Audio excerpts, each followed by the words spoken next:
Bonsoir à tous, bienvenue sur le plateau Equinox Soir Yaoundé. Nous sommes partis, madame, monsieur, pour 2 heures d'émission, 19h, 21h, 18h, 20h, Greenwich Mean Time.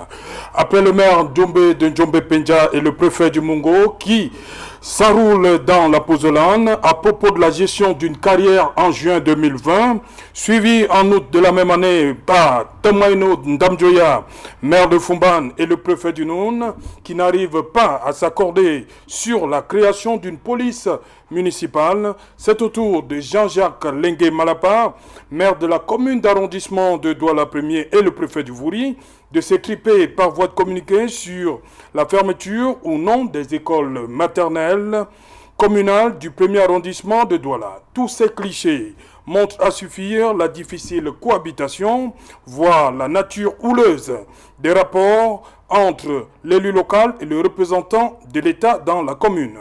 Pour la gestion de l'épidémie dans les écoles maternelles communales de son territoire de compétence, le maire RDPC de Douala 1er, Jean-Jacques Lengue Malapa, s'est vu remonter les bretelles par Benjamin Boutou, préfet du Vouri. Pour la principale autorité du département, l'acte pris par le maire porte atteinte à la cohésion nationale. Le préfet ne lui reconnaît pas une quelconque compétence pour un tel acte. Toutefois, la loi 2019-024 du 24 décembre 2019 portant Code général des collectivités territoriales décentralisées, en son article 161, expose clairement les compétences transférées aux communes en matière d'éducation. Ainsi, la création, conformément à la carte scolaire, la gestion, l'équipement, l'entretien et la maintenance des écoles maternelles et primaires et des établissements préscolaires reviennent de la commune. Le 24 février dernier, le maire Jean-Jacques Lengue Malapa fait le constat selon lequel les écoles restent des foyers de contamination au coronavirus.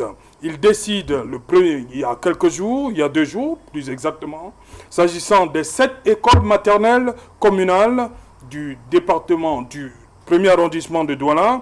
Il décide donc qu'elles seront fermées du 1er au 7 mars 2021 pour procéder à leur désinfection, puis réouverte dès lundi 8 mars 2021 à 7h30. Où est donc le problème? S'interroge plus d'un Camerounais. Madame, monsieur, tout à l'heure à 20h, c'est la grande édition d'information présentée par Cédric Noufélé. Quant à moi, je vous retrouve après pour le débrief du journal.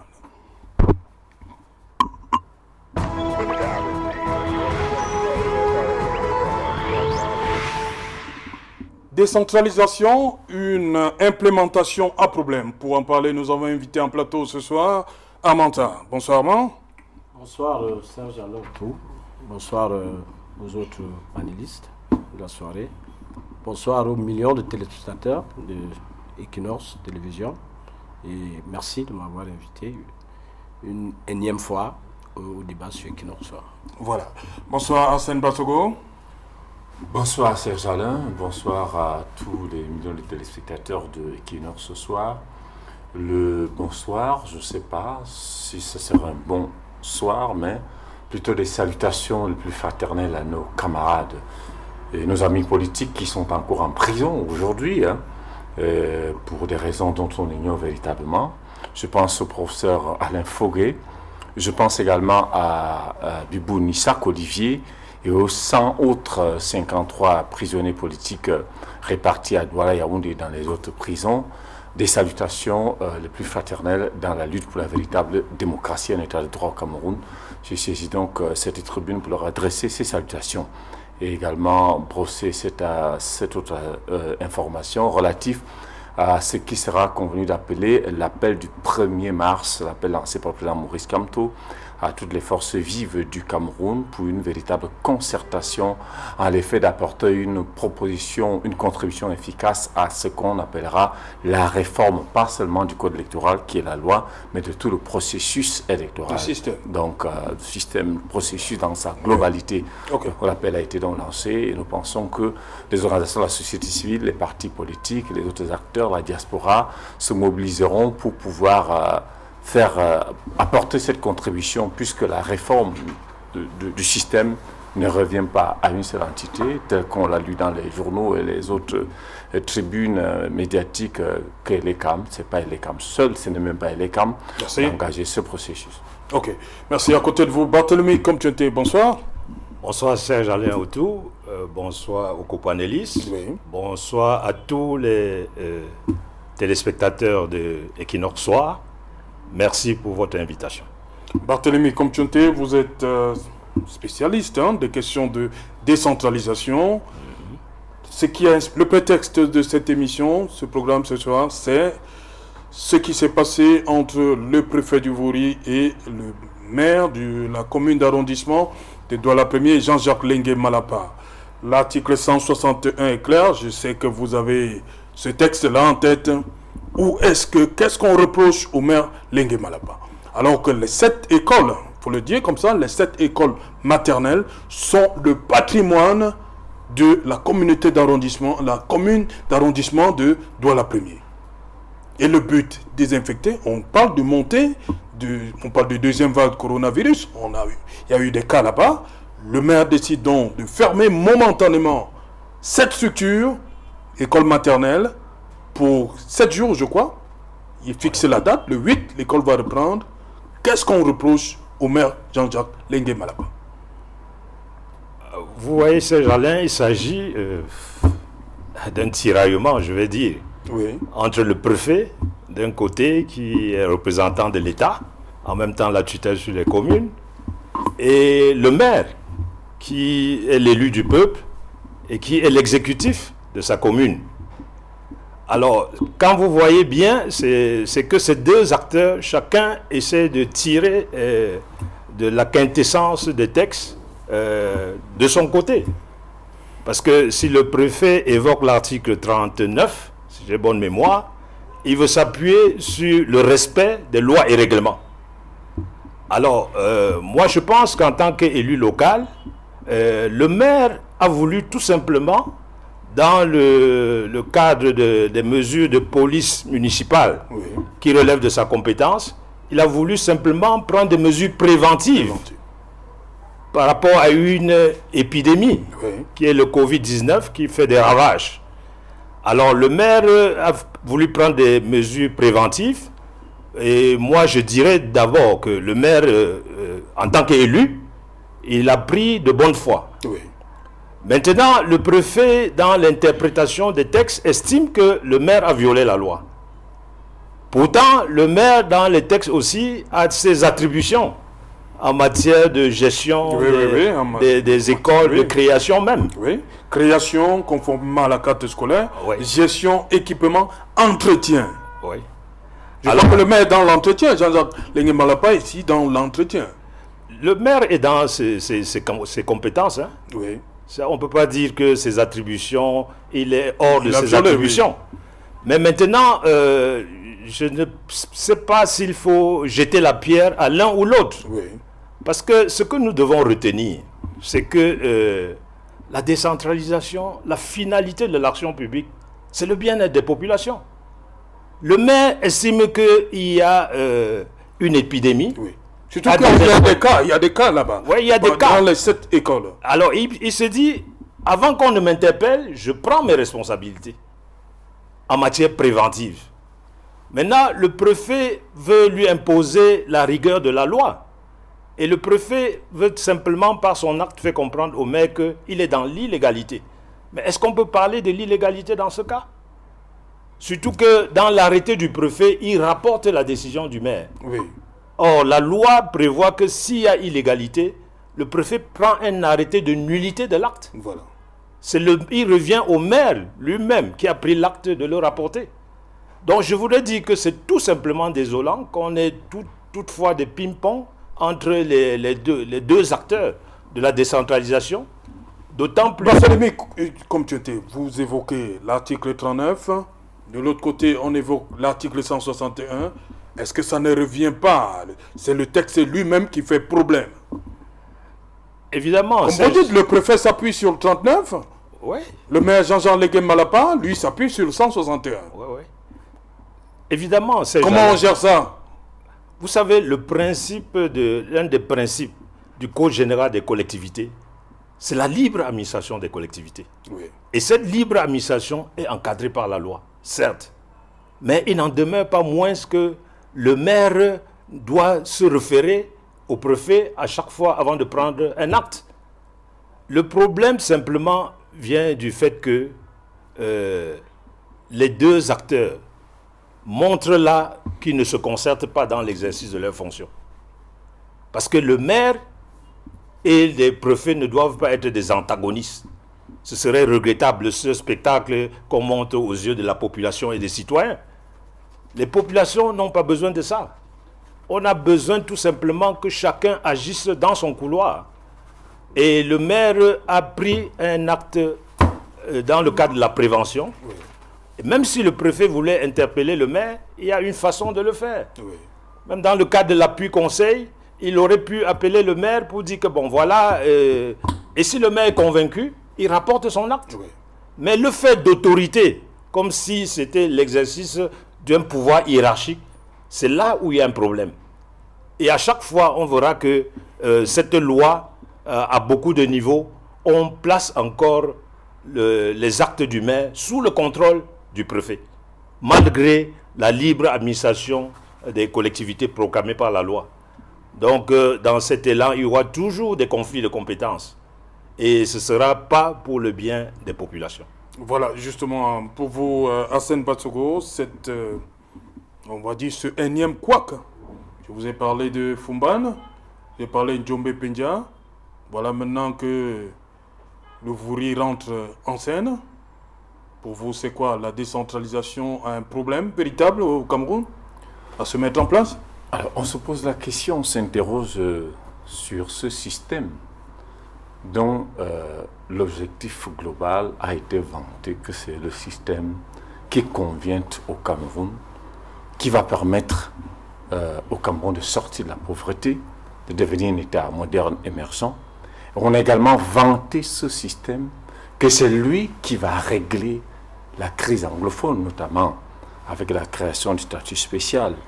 Alors on se pose des questions au moment où on est dans ce qu'on va appeler les petits tests de ce code général sur les collectivités territoriales décentralisées.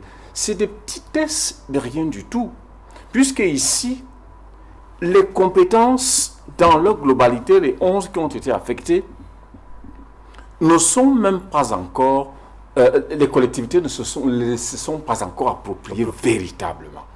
Il n'y a même pas encore eu véritablement des documents de transfert accompagnés de cahiers de charges et ainsi les financements, les moyens. Donc vous comprenez donc que les préfets soient dans leur...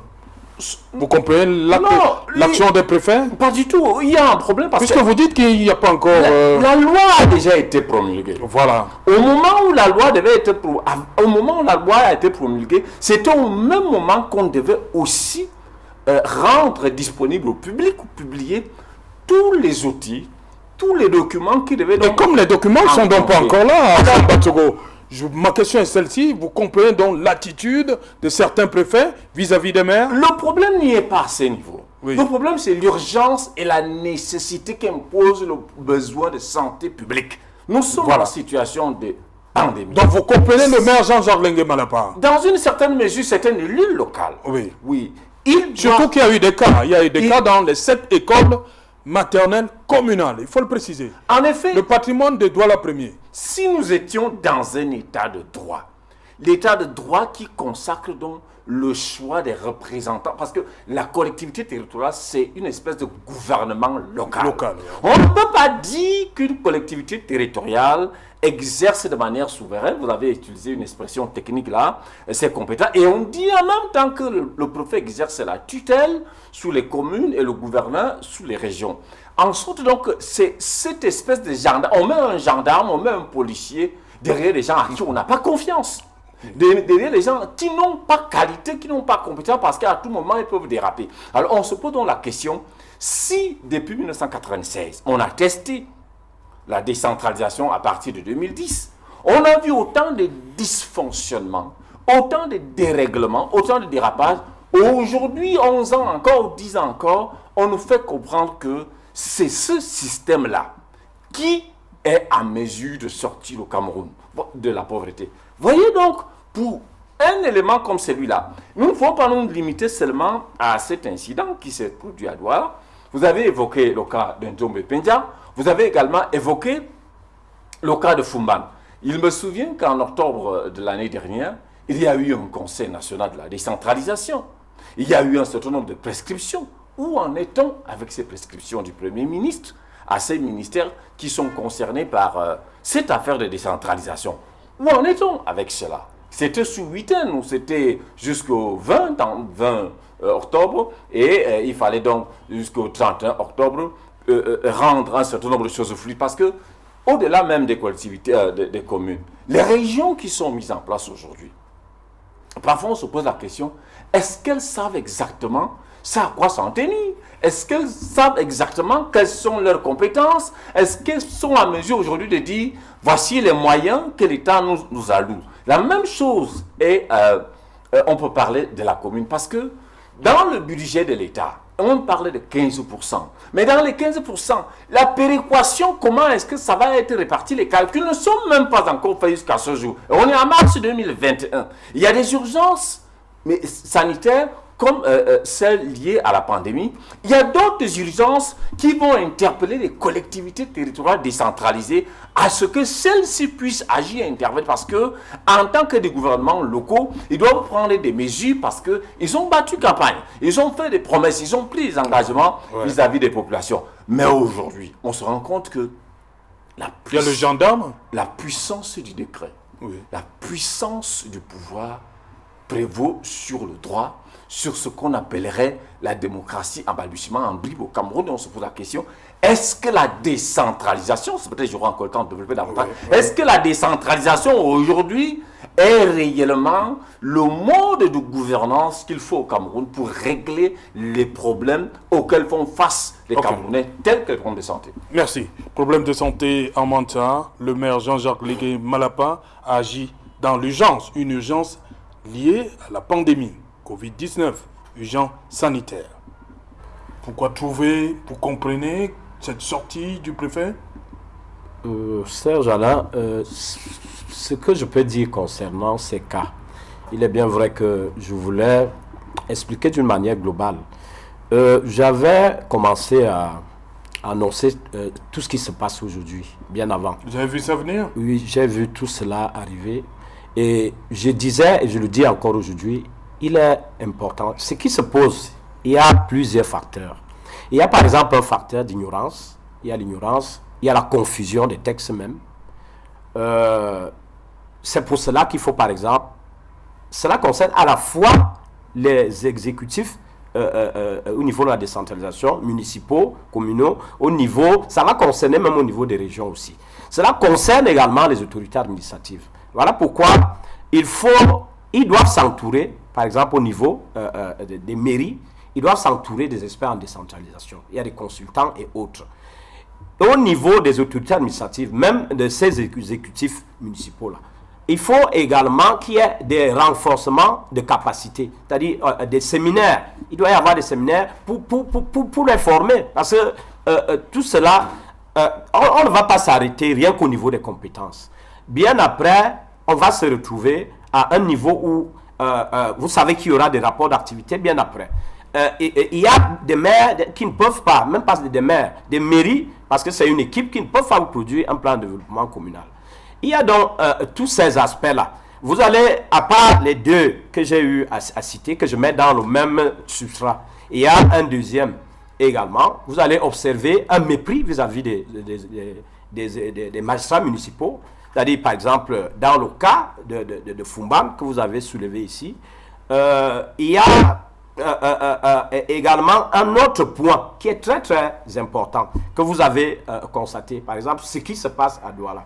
Lorsque l'expert en décentralisation intervenait ici tout à l'heure, on ne peut pas comprendre que pendant que nous cherchons à protéger la progéniture scolaire et notre progéniture, et que des responsables soient en train de nous offrir un tel spectacle. Il faut regarder... C'est une façon de dire, laisser les enfants aller se faire contaminer.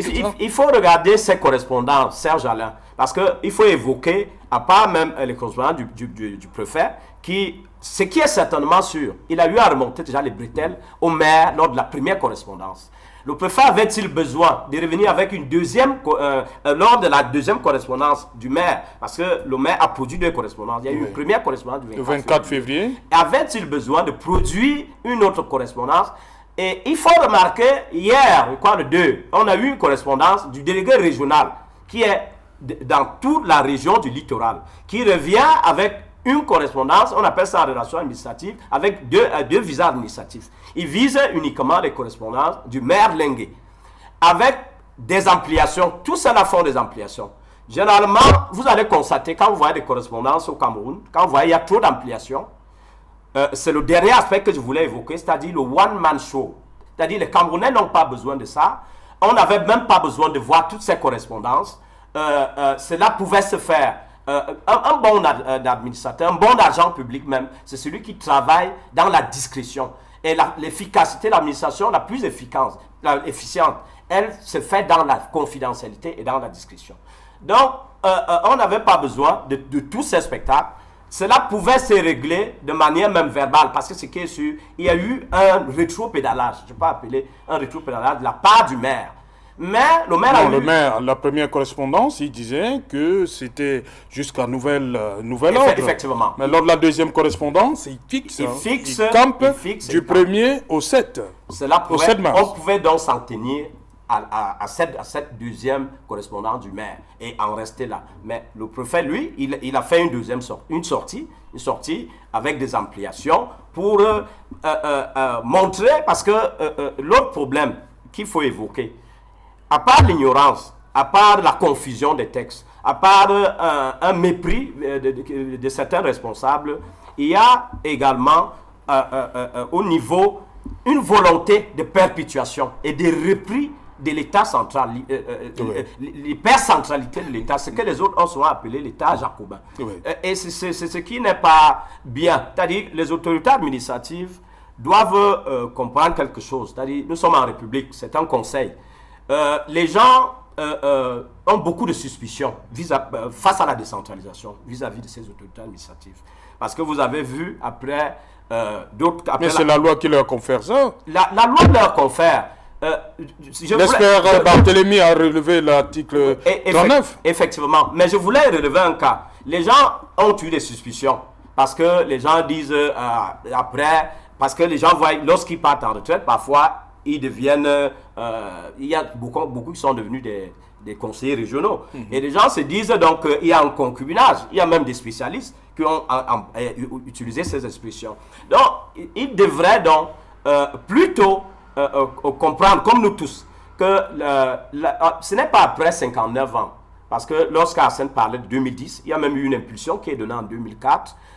Les vieilles habitudes, comme on dit souvent, ont la peau dure. Ce n'est pas après un an qu'immédiatement il y aura implémentation. Tout ce qui se passe nous montre que le plus important, ce n'est pas de voter une loi. Le plus important, c'est de mettre en place des méthodes qui peuvent concourir à son applicabilité. Cela voudrait donc dire quoi? Ce qui se passe à Douala Premier, tous ces responsables devraient travailler en collégialité et en concertation. La compétence au niveau des collectivités territoriales décentralisées, elle est au niveau du développement local concerté. C'est-à-dire, tous doivent agir de manière concertée et en collégialité. On ne devrait pas avoir cette dissonance et tous ces sons qui ne collaborent pas à l'apaisement et à la concorde et à la cohésion sociale. Barthélémy, comme tu étais, c'est une lapalissade. Le préfet ne gère pas les communes, mais il s'occupe de vérifier la légalité des actes entre les sessions, les actes posés par le maire. Donc il vérifie la légalité, mais est-ce qu'il est juge de la légalité? Est-ce qu'il doit être le juge de l'opportunité? Ah, pas tout à fait, Serge Alain. En tant qu'autorité de tutelle, le préfet exerce un contrôle sur les actes et les organes de la commune. Et ce contrôle se fait conformément au texte. Parce que l'un des principes de la tutelle, c'est qu'il n'y a pas de tutelle sans texte, ni de tutelle au-delà des textes. Or, l'avancée que nous avons avec la loi portant cause générale de la décentralisation, c'est que le contrôle du préfet est un contrôle a posteriori. Il y a juste quelques cas, notamment les budgets et quelques cas exceptionnels, où le préfet doit faire un contrôle a priori. Pour ces cas-là, par exemple, en matière de budget, le maire doit soumettre son budget donc, à l'approbation du préfet avant exécution. Mais sinon, le principe de la loi, c'est que le préfet, en tant qu'autorité de tutelle, exerce un contrôle a posteriori. Et ce contrôle est basé sur l'intérêt général et le respect de la légalité. Or, nous sommes dans un cas où on ne peut pas dire que M. le maire Lengue Malapa n'avait pas un souci d'intérêt général pour les élèves qui vont dans cette école. Parce que c'est son souci. Comme enseignant également. Voilà, c'est le souci qui l'a animé. Donc, il est dans l'ordre de l'intérêt général, on ne peut pas le lui reprocher. Mais maintenant que le préfet prétende que ça peut dégénérer, que les autres peuvent aussi le faire en termes de cohésion sociale, là, je pense qu'il ne fallait pas présumer ça a priori. Parce que le maire, le contrôle du préfet, qui est un contrôle a posteriori, doit être aussi un contrôle de légalité.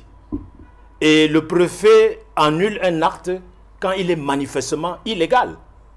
Mais maintenant, avec le corpus de notre texte, la loi portant code général des collectivités le territoire décentralisé, où le principe général, c'est la libre administration des collectivités, mais quand vous entrez dans la rédaction, à chaque fois, on remet tout sous le contrôle du représentant de l'État qui est le préfet. Donc, il y a un problème. Il y a un problème parce que le contrôle devait se limiter au contrôle de tutelle.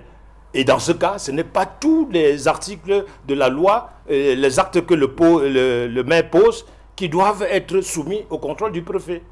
Donc, il y a lieu, comme certains le disent même déjà, de regarder pour voir si cette loi... il y a tellement des clauses dans cette loi qui va animer des conflits de compétences. Voilà, justement, je reste avec vous, Barthélemy, comme tu as dit. Qu'est-ce qui explique donc, on va le dire, hein, sans embâche, cette suspicion qui, entre guillemets, qui pèse sur les élus locaux? Au point où on est obligé de toujours mettre un gendarme. Pour le président du conseil régional, il y a le gouverneur. Pour le maire, il y a le préfet. Pourquoi ce gendarme-là à tous les coups? À côté de cette gouvernance locale, qu'est-ce qui se passe? Serge Alain, au-delà de ce qui se passe avec le maire Lengue Malapa, on a tout simplement l'impression que les autorités administratives ne veulent pas de la décentralisation. Parce que cette façon de vouloir infantiliser les élus locaux, ce n'est pas normal. Parce que tantôt on dit qu'ils n'ont pas la capacité de gérer, tantôt on dit qu'il faut encore les contrôler, mais la décentralisation, c'est une stratégie que l'État a adoptée. Et le principe de base, c'est transfert de compétences, transfert de moyens. Et maintenant, vous regardez s'ils exercent par rapport au canevas dicté par la loi. Oui. Donc, si on ne le fait pas, ça veut dire qu'il y a encore une tendance au centralisme. Vous savez, les habitudes ont la peau dure. Et les maires, je pense que même qu'on veut les effrayer. Parce que il faut être courageux, comme le maire Lengue Malapa, pour affirmer sa responsabilité et prendre sa responsabilité. Imaginez-vous, si c'est une tâche d'huile. Si le maire Lengue Malapa est effrayé, hier, le maire de Foumbal, le maire de Djombe, mais il ne revient plus qu'à demander à l'administration de venir gérer les communes. Et vous savez qu'on est sorti du système des administrateurs maires en 82. La plupart des communes étaient gérées par des sous-préfets. Donc vous voyez que c'est une tendance qui veut revenir. Et vous savez que les administrateurs, ils sont formés dans un moule. Et je ne pense pas qu'ils comprennent bien le bien fondé de cette décentralisation. Parce que la finalité de l'action publique, c'est l'amélioration des conditions de vie de ces populations. Et c'est parce que l'État a trop embrassé à étreint qu'on est parti vers la décentralisation. en disant que c'est un partage de pouvoir.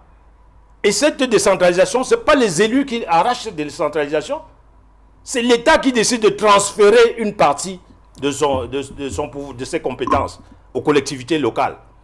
Et ces collectivités, la loi dit clairement que les communes sont gérées par des conseils élus. Donc vraiment, je pense que chacun doit rester dans son couloir si on veut vraiment qu'il y ait des avancées en cette décentralisation. Parce que imaginez-vous, ça fait depuis 1996, on est toujours en train de tâtonner. On revient au texte. La faute à qui? Au législateur. Vous évoquez l'article 39 qui donne des pouvoirs aux représentants de l'État. On évoque l'article 131 qui donne des pouvoirs à l'élu local. La faute à qui? Au législateur qui a voulu, qui met tout ça. Chacun se range derrière. Moi, je dirais que les articles. La faute, c'est à ces principaux acteurs-là. Oui. Le préfet, parce que ce qu'on vient de voir à Douala prouve aisément que le préfet et le maire ne se concertent pas. Et ce n'est pas bien. Même si le maire de bonne foi pose un acte, oui, il revient au préfet dans son pouvoir d'appui conseil de faire comprendre au maire que bon voilà cet acte-là, je pense que ça peut nuire. Et si le préfet réussit à convaincre le maire élégamment prendra encore un acte pour rapporter son acte initial. Mais il ne revient pas au préfet de rapporter l'acte d'un maire. Le préfet peut annuler un acte manifestement illégal. Mais alors, est-ce que l'illégalité d'un acte s'apprécie seulement par le préfet? Parce que ce qui peut être illégal pour le préfet du Vouri peut ne pas être illégal pour le préfet du Mungo. Du Noun aussi. Alors, ou du Noun. Alors, vous voyez, l'État unitaire va donc aller en flambeau, où vous avez 58 départements, dont 58 autorités de tutelle sur les communes. Oui. Et vous risquez d'avoir, non pas l'unité dans les décisions, 58 interprétations. Mais 58 interprétations. Oui, tout simplement parce que l'État unitaire... Ça veut dire qu'il faut recentrer les choses. Les maires, c'est vrai, ils arrivent aux affaires, ils ne sont pas les techniciens du droit. Et le code des collectivités dont nous parlons, c'est 505 articles. Oui. Donc, même l'État qui est chargé de l'encadrement de ces collectivités devait mettre un accent sur le renforcement des capacités. Alors, le renforcement des capacités des élus doit être une priorité. Ok. Il faut donc donner la possibilité à ces élus, et ça, moi-même, j'invite les élus à organiser eux-mêmes des séminaires de renforcement des capacités. Oui. Sinon, on sera tout le temps devant des conflits désagréables, et les citoyens et la population ne vont rien comprendre, surtout alors qu'ils ont besoin des réseaux sociaux. Alors qu'ils ont besoin de l'amélioration tout simplement de leurs conditions de vie. Voilà, justement, Arsène Batsogo, on revient au cas spécifique, l'acte posé par le maire Jean-Jacques Lengue Malapa. Une semaine de fermeture des écoles où il y a eu déjà des cas positifs détectés. Est-ce que, alors qu'on parle de résurgence Covid, un acte louable, nécessaire pour éviter la contagion, la contamination qui accourt en ce moment? Alors, il y a un musicien gospel qu'on appelle Rons, oui, qui avait commis une célèbre chanson au jour du jugement. Il dit: à vous les dirigeants du monde, il a peut-être eu peur de dire à vous les dirigeants du Cameroun, ce qui vous a intéressé, c'est le pouvoir et l'argent. Vous pensez que quelques personnes qui meurent à Douala de suite de Covid, cette mort émeut les autorités? Si on n'a pas senti cette émotion, ce sentiment d'humanisme, lorsque d'autres dizaines meurent un peu partout, au nord-ouest, au sud-ouest, sur la route de Bafoussam, vous comprenez clairement que ces administrateurs, ils ne sont pas là pour vous. Ils sont là pour eux-mêmes et ils sont là par la force du décret. Qui contrôle le préfet dans ses décisions? Qui contrôle le maire, le gouverneur, tant pour moi, dans ses décisions? Il est nommé par décret présidentiel. Il vous dira qu'il est le représentant de l'État, l'État unitaire, l'État hyper centralisé. Il rencontre à qui? Il rencontre à celui qui l'a créé, celui qui l'a nommé. Alors, ce tiraillement n'est pas seulement observé entre les maires et les préfets, on a même vu entre les ministres sur la question de la décentralisation. Lorsqu'il fallait par exemple nommer les receveurs municipaux, il y a un décret qui dit que c'est le ministre des Finances qui nomme les receveurs. Il y a une disposition de la loi du Code général sur les collectivités territoriales qui dit que c'est le ministre de la décentralisation et du développement local qui doit nommer les receveurs. Alors, tout ça, ce sont des textes. Alors, on a le sentiment que ces incongruités, ce chevauchement ont été laissés à dessein. Qui prépare ces textes qui sont soumis à l'Assemblée nationale, qui passent comme des lettres à la poste, ce sont ces ministères qui les préparent. Et qui mettent dans ces astuces. Ces ministères sont entourés de ce qu'ils appellent des conseillers techniques qui préparent les moutures. Quand ils organisent les ateliers de prévalidation, en réalité, les députés n'ont qu'à mettre à soulever la main pour dire qu'adopter tout simplement. Il n'y a aucune disposition. Donc, ils ont mis à dessein des pièges dans ce texte pour que ça bloque. Quand ça bloque, quand le processus bloque, en réalité, les enveloppes budgétaires que gère le préfet, que gère le ministre, ne souffrent de rien. Mais ce qui bloque, c'est les compétences, les allocations budgétaires qui doivent aller au niveau des collectivités territoriales. Ce qui va bloquer, le maire ou le président de région ne va pas poser un acte sans prendre une décision, un arrêté ou un texte. À chaque fois, on va lui rappeler que non, il y a telle disposition de la loi qui dit ceci. Alors, le maire n'a pas rédigé les lois. Il est venu trouver ces textes. C'est le gouvernement qui a rédigé les lois. Que ce soit le Code général sur la décentralisation, que ce soit la loi sur la décentralisation de 2004, que ce soit la loi ou le texte qui crée le ministère de la décentralisation. Ce ne sont pas les élus qui ont rédigé ces textes-là. C'est le gouvernement. On comprend donc qu'il y a absence de sincérité. Maintenant, lorsqu'on peut commettre un document aussi volumineux de plus de 500 articles au lendemain de ce qu'ils ont appelé le dialogue, on a le sentiment que c'est quelque chose qui s'est fait soit à la précipitation, ou alors les technocrates juristes et les experts corrompus de la décentralisation qui ne veulent pas le bien, l'intérêt du Cameroun, des Camerounais, ont fait avec des astuces envoyer ce projet de loi. Mais vous vous imaginez comment est-ce que, même si on vous donne 3 mois, vous ne pouvez pas lire, relire et corriger 500. Un texte de 500. Mais c'est passé à une session c'est passé à moins de 2 semaines à l'Assemblée nationale.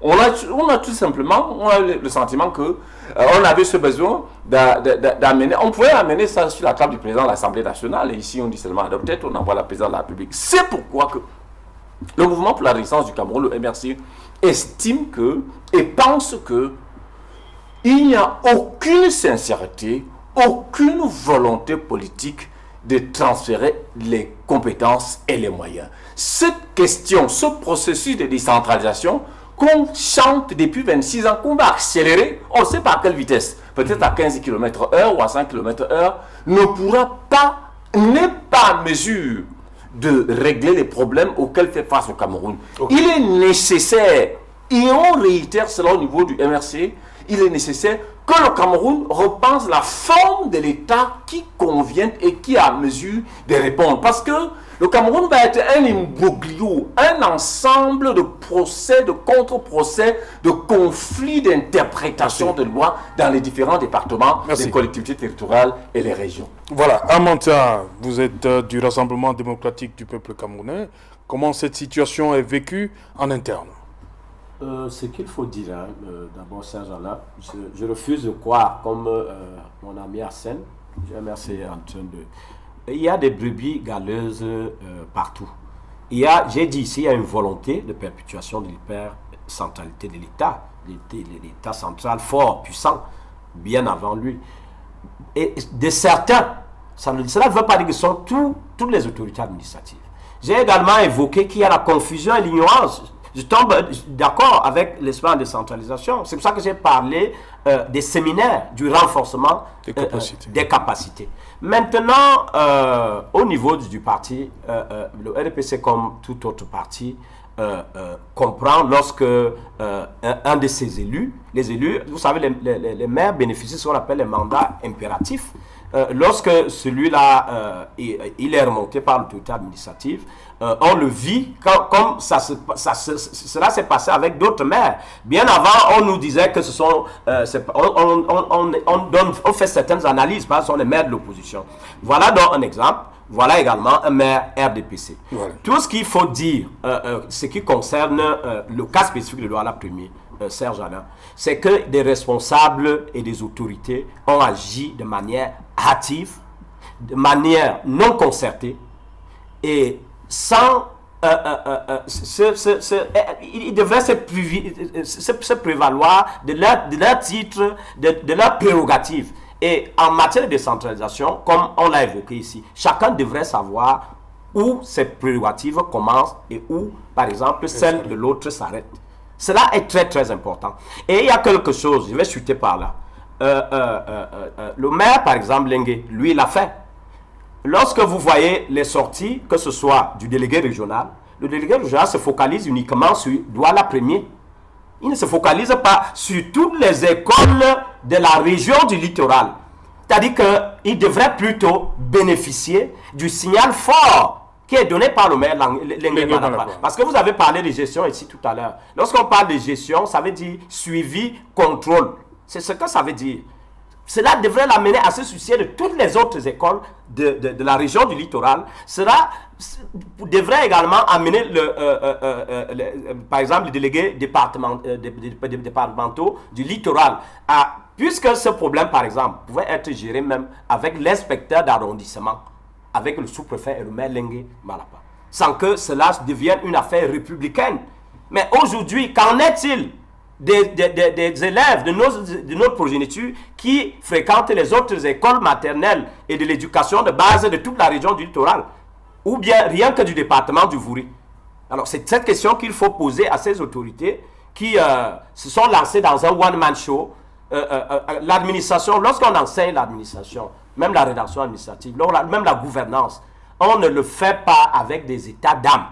Ces autorités, ces responsables ont administré, ont cherché à gouverner avec les états d'âme, avec des émotions, et cela n'est pas acceptable. Alors que la vie des enfants est un grand danger. Voilà, justement, ce que j'ai posé comme question. Hein. Voilà. Donc, cela est très, très important. Des écoles pour le bien. La vie des enfants est en danger. Le signal donné par le maire Lengue, qui a la chance, tous les autres maires n'ont pas des écoles communales. Oui. Voilà pourquoi le maire a été au devant de cette histoire. Parce que lui, il a 7 écoles qui sont sous sa botte, d'où il est gestionnaire. Cela devrait donc donner une certaine impulsion. Il y aurait eu même des réunions conjointes sans que la République ne soit au courant et ne soit amêtée avec toutes ces correspondances qui se retrouvent dans les réseaux sociaux, alors que ce n'est pas ce qu'on est en train d'attendre. Et il est signalé qu'il y a des cas dans ces écoles communales. Justement. Vous voyez donc, il y a la nouvelle vague qui est signalée. Je pense qu'il est temps pour que ces autorités se ressaisissent, qui se ressaisissent toutes. Et cela interpelle également les autres autorités de la République. Voilà, merci. On va revenir après le journal. Je sais qu'on a encore beaucoup de choses à dire sur ce sujet. On va revenir après le 20h que va présenter Cédric Noufélé depuis Douala. À vous, Douala.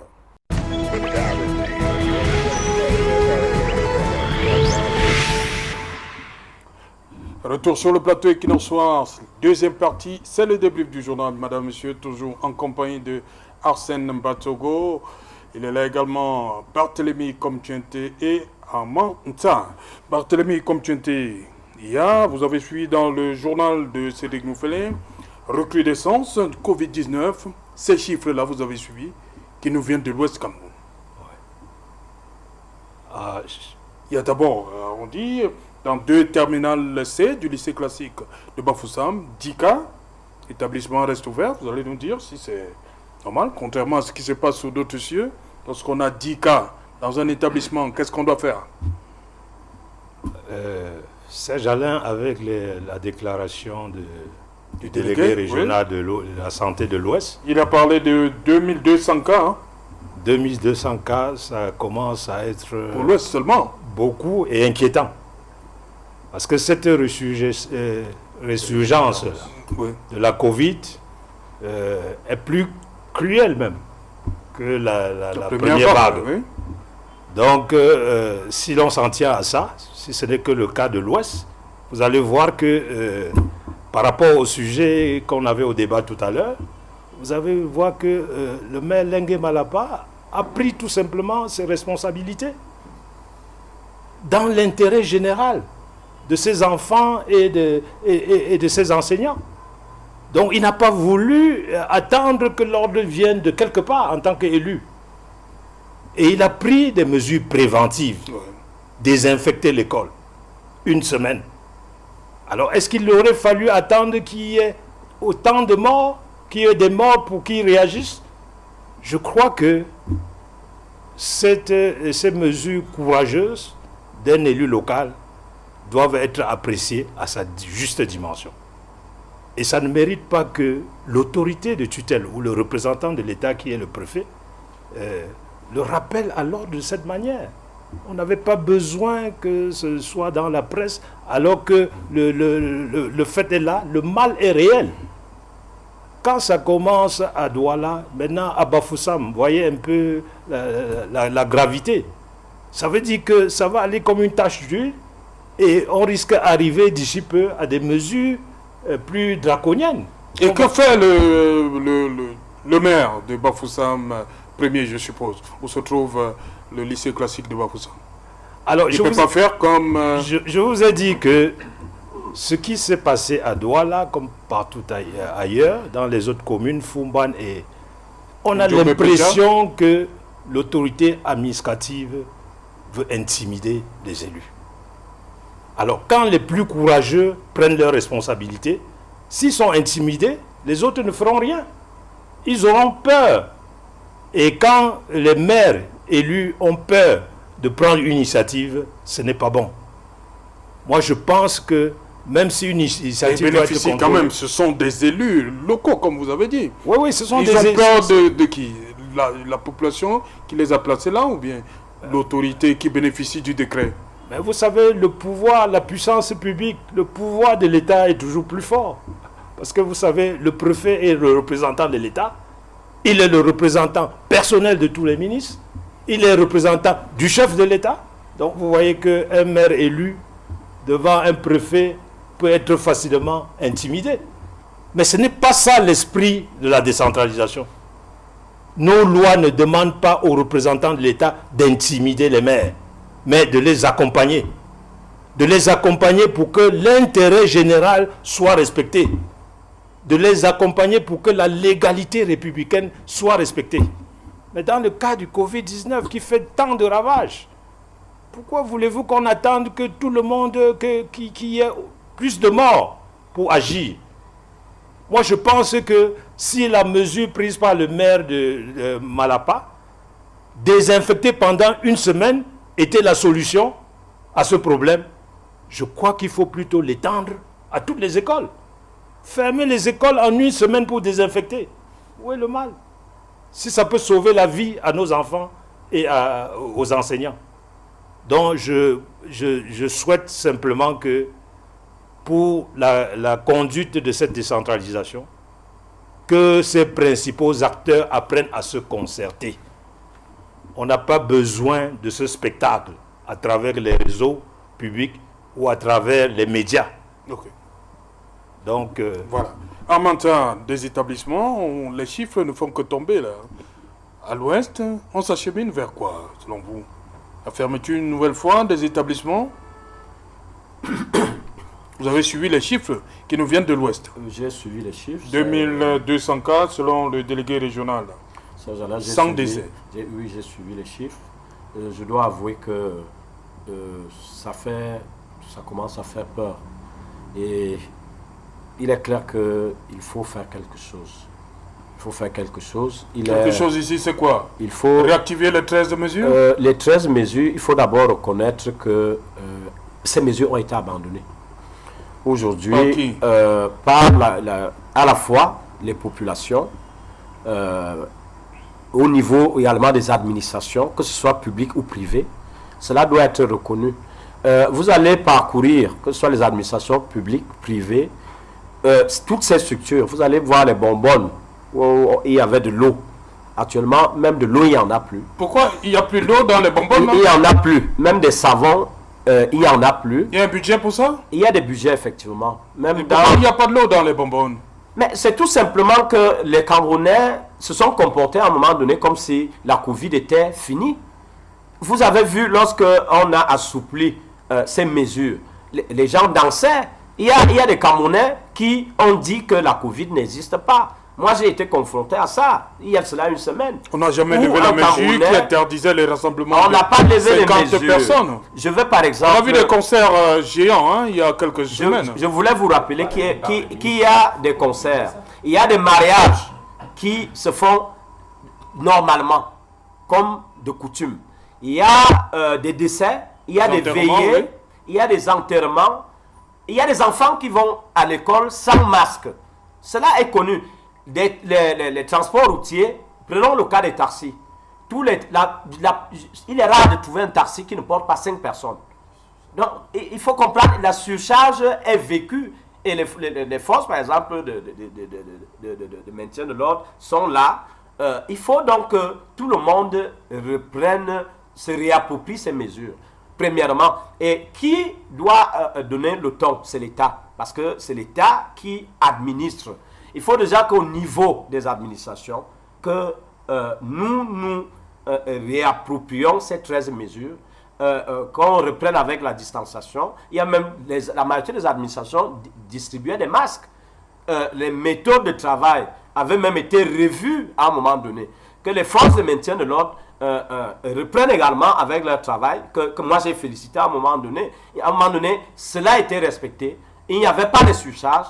Regardez, lorsque on a recommencé à vivre comme avant, regardez dans les bars, la distanciation n'est pas respectée. Si vous trouvez 10 personnes dans un bar, vous allez retrouver peut-être une personne qui porte un masque. Alors, vous savez, les écoles représentent les foyers de contamination communautaire. C'est dans des écoles, pratiquement, si vous avez remarqué que ce soit... Qu'est-ce qu'il faut donc faire avec les chiffres qui grimpent en Occident? Qu'est-ce qu'il faut faire? Généralement, lorsqu'il y a une vague de contamination dans une école, généralement, qu'est-ce qu'on fait? On ferme l'école. Comme le maire Lengue Malapa a fait à Douala-Premier. Normalement, que ce soit en Amérique, que ce soit en Europe, que ce soit en Asie, cela a été fait. Et au Cameroun, nous avons apprécié les mesures qui avaient été prises par notre gouvernement, par le Premier ministre du gouvernement, sur instruction du président de la République, lorsqu'on a fermé ces écoles et nous sommes revenus aux 13 mesures. Et je vais vous dire quelque chose, cela peut être constaté. Moi, je l'ai constaté. La population camerounaise, il faut reconnaître que nous sommes des Africains. C'est une population qui mérite d'être violentée psychologiquement. Les tweets, par exemple, du ministre de la Santé, chaque jour, influençaient les comportements des Camerounais. Est-ce que vous savez que lorsque les Camerounais constatent... les tweets seulement? À part les tweets, j'en viens, Serge Alain. Lorsque on vient nous dire qu'en 2 mois, on a eu 105 décès, on a eu près de 10 000 contaminations. Ouais. Est-ce que tu sais que les Camerounais sont tellement surpris, c'est qu'ils sont éveillés? Et si cette activité était menée au quotidien, comme cela se faisait auparavant, où on nous disait, aujourd'hui on a eu 16 cas, où on a eu 26 cas, on a eu peut-être 1 décès ou 2 décès, cela a mené les Camerounais à respecter ces mesures. Mais également au niveau des comportements, que le travail continue à être fait. Ils prêchent par l'exemple, ces personnes-là? Les administrations.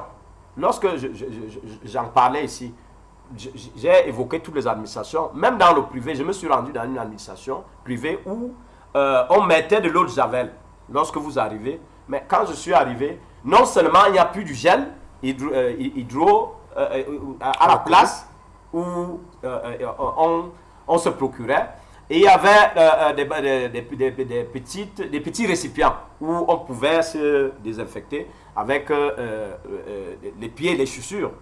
Mais aujourd'hui, cela n'existe pas. C'est la même chose que ce soit au niveau du public, c'est-à-dire que sur 10 administrations, vous allez retrouver peut-être 2 ou 3. Okay. Cela est clair. Donc, il est important et nos autorités ont également de la famille.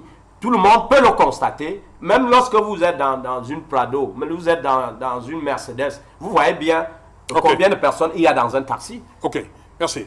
Arsène Batogo, vous avez vu également dans le journal de Cédric Noufelet tout à l'heure, les écoles maternelles communales de Douala 1er sont restées fermées aujourd'hui.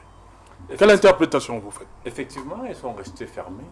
Nous comprenons. Nonobstant les sorties et du délégué et du préfet. Mais le peuple camerounais a tout simplement constaté que ces autorités... Les parents ont compris. Les parents ont constaté tout simplement que les pouvoirs... Ils ont choisi de garder leurs enfants. Non pas pour principal souci la survie du peuple. Puisque la décision de ce maire... Mais Jean-Jean Lengue-Malaba. De l'intérêt général de la survie. C'est dans cette perspective même que le leader du MRC, le président Maurice Kamto, avait lancé l'initiative Survie Cameroun, parce qu'on s'est rendu compte qu'il y avait une absence de véritable stratégie de riposte réelle. Les mesures, les 13 mesures, les 14 mesures. Mais au final, pourquoi il y a eu ce relâchement alors que la pandémie continue à sévir? On parle de 2000 cas seulement pour la région de l'Ouest. Alors, je pose la question... Le super maire de la ville, qu'attend-il? Ou alors le président du conseil régional, puisque c'est à lui que reviennent les compétences sur les lycées. Qu'attend-il pour, à son tour aussi, prendre des dispositions, sortir une note disant qu'on ferme l'école, le temps de confirmer ces cas, ces 10 cas qu'on a restés dans le lycée et de les infecter. Dans 2 salles de classe, hein, comme disait le proviseur, 2 salles, 2 terminales C, voilà, au lycée classique de Bafoussam. Au lycée classique de Bafoussam.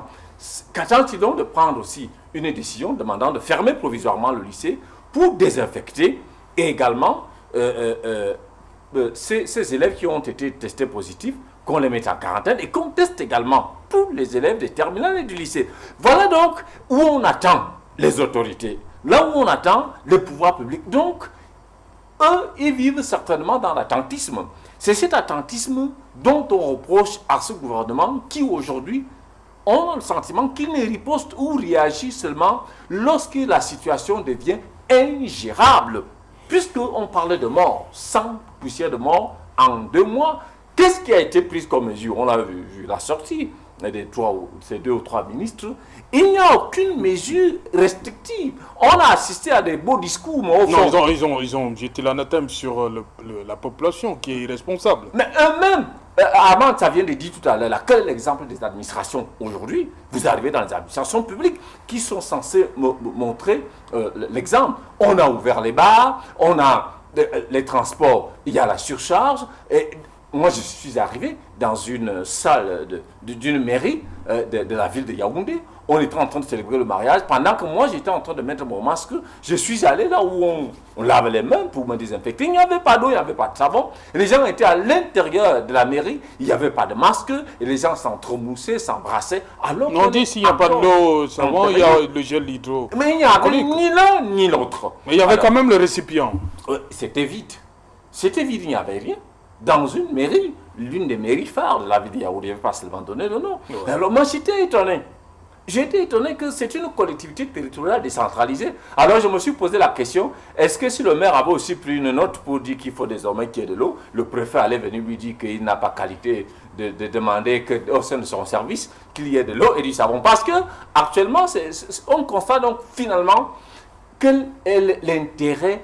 Est-ce que ce gouvernement travaille pour l'intérêt général ou tout simplement, comme on connaît le circuit des nominations, lorsque tu deviens trop zélé, même si tu fais preuve de zèle amer, au détriment de la vie des Camerounais, tu as la chance d'avoir de la promotion. Cette agitation administrative autour des autorités administratives, comme, moi j'appelle ça agitation, comme le préfet de Douala, qui, regardez, voyez donc la contradiction entre la réaction, le comportement des parents. Donc c'est les parents l'arbitre dans ce match. Mais bien évidemment, c'est les parents le véritable arbitre parce que le délégué régional dit une chose qui va en corrélation avec ce que le préfet a dit et qui contredit complètement le maire, mais on se rend compte que les parents ont suivi le maire parce qu'ils sont plutôt conscients, la décision, elle est salutaire.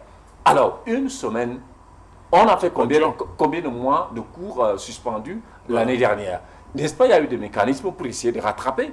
Le maire dit une semaine, tout simplement. Reprise de cours le 8 mars à 7h30. Alors, on comprend donc clairement que cette affaire de décentralisation est réellement emmornée comme les projets structurants au Cameroun et les grandes réalisations.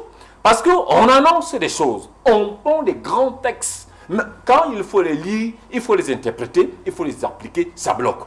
Et quand ça bloque, ça profite, ça ouvre un boulevard, bien évidemment, de détournements et de vols. Dans cette affaire de lutte contre le coronavirus au Cameroun, il y a tellement eu des chiffres qui ont circulé. On a eu des bons de commande avec des surfacturations et on a eu des sarderies qui ont disparu. Alors, les gens ils ont profité pour se servir au lieu de servir l'intérêt général de la population camerounaise.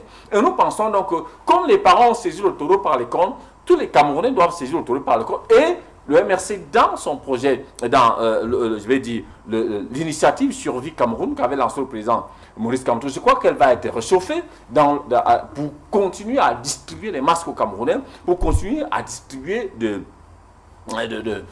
gel hydroalcoolique, pour continuer à donner le punch nécessaire dans la lutte contre le coronavirus. Parce que nous n'allons pas accepter que les enfants aillent mourir. Voilà, on va faire un dernier tour de table. Qu'est-ce qu'on retient donc, Barthélemy Komtienté?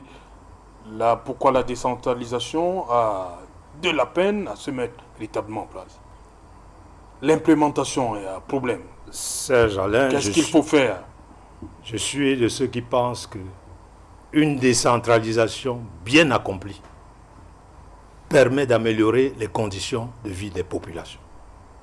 Et bien accomplie voudrait dire que l'État transfère effectivement les compétences aux collectivités locales et le cas transfère les moyens suffisants. Et l'État central qui a montré ses limites, parce que l'État central a montré ses limites. En centralisant toutes les décisions, on a vu que le pays ne se développait pas. Maintenant, il est question de laisser les élus locaux exercer la plénitude de leurs compétences. Et au rythme où ça va, avec la cacophonie et les conflits de compétences entre l'autorité de tutelle représentant l'État et les maires élus, j'ai peur qu'on ne réussira jamais. Et c'est avec ça qu'on va régler. J'ai peur qu'on ne réussira jamais. Pourtant, nous sommes en phase d'amélioration, d'accélération de la décentralisation. Ça veut dire que le sursis, même le temps de sursis, est terminé. Donc, les gens doivent prendre l'importance de tout cela. Nous avons vu tout à l'heure le maire de la ville de Douala se battre contre les occupants des trottoirs. Ouais. Mais pourquoi ils occupent les trottoirs? Pourquoi tout le monde vient à Yaoundé et à Douala? Parce que l'État n'a pas permis aux communes de développer l'économie locale. Si dans chaque commune, les maires avaient les moyens de réaliser, d'investir, les entreprises iraient chercher des marchés aussi dans ces communes. Et en cherchant des marchés, ils allaient créer un embryon de société pour employer les gens localement. Si l'État avait fait que l'emploi soit local, à travers tous ces programmes gouvernementaux qui reçoivent d'importants fonds, si on avait fait des allocations aux communes, pour que chaque commune s'occupe des problèmes de l'emploi jeune sur son territoire, les gens n'auraient même pas envie de venir dans les villes. Donc je pense que aujourd'hui, la population est accablée par la pauvreté et vraiment l'État doit donner une chance aux collectivités locales de relever les défis. Voilà, je vous pose la même question, décentralisation, pourquoi ça a du mal à se mettre en place? En 30 secondes, on sort de l'émission. Il y a une absence de volonté politique. Il y a l'absence de sincérité de l'État parce que tout est parti de la tripartite en 91, lorsque l'État, dans ses différentes composantes, s'est retrouvé. On se rend compte qu'aujourd'hui, 25 ans après, ça n'a pas été implémenté et le balbutiement de la décentralisation fait exactement qu'il y ait l'exode rural massif parce qu'il n'y a pas accès à l'eau, l'accès à l'électricité, l'agriculture, de considération, etc. Dans les collectivités territoriales, il n'y a pas de projet qui peuvent occuper réellement les jeunes. Et ils pensent donc qu'en revenant donc en ville, on peut donc trouver du travail, d'où les ordres urbains qu'on constate au jour d'aujourd'hui. Nous pensons donc que si 25 ans après, on n'a pas pu implémenter cette affaire et à peine on voudrait commencer à implémenter, il y a des blocus, on comprend que c'est réellement un mort-né. Il est urgent de repenser réellement la forme d'État du Cameroun. Amanta, décentralisation, une implémentation à problème, comment en sortir? Je pense que, Serge Alain, nous avons fait le tour de la question ce soir. Pour en sortir, nous avons retenu qu'il y a des problèmes d'ignorance, de confusion des textes sur le code général. Ce qu'il faut faire là-dessus, il faut des formations capacitaires, un renforcement des capacités, à la fois pour les maires, c'est-à-dire les magistrats municipaux, avec même les conseillers municipaux, c'est-à-dire ces élus locaux, mais également leurs agents, mais ces autorités administratives également, qui sont la tutelle. Parce qu'il faut rappeler que ce qui est important, ce que nous craignons et ce que les élus craignent, c'est la résurrection pas la tutelle, la résurrection de l'autorité administrative qui est la supériorité hiérarchique. C'est ce que les magistrats municipaux ne veulent pas. Maintenant, pour ceux qui veulent, sont pour un repli, pour l'hypercentralité de l'État, qui veulent nous faire rentrer en arrière là-dessus, qu'ils comprennent que comme il y a des brebis galeuses partout, certainement il y en a certains. Moi, je crois que c'est le chef de l'État. Moi, je crois en lui. C'est lui qui a voulu cette décentralisation. Elle a pris du temps. Que chacun ait son domaine de pouvoir, que l'autorité administrative a également d'autres prérogatives. Vous savez, il a beaucoup de missions, des missions de développement global, même au niveau politique, économique, social et culturel. Il peut également s'en occuper, mais qu'il assure la tutelle, cela est connu, même par les élus locaux. Pour ce qui est de l'autre cas, nous sommes vraiment désolés. Et là-dessus, Serge Alain, moi, je voulais appeler l'attention. Parce qu'attirer l'attention, appeler l'attention, c'est deux choses. Des autorités de ce pays, qu'on fasse des efforts. J'ai toujours demandé qu'un effort soit fait contre les correspondances qu'on retrouve dans les réseaux sociaux. Il est inadmissible que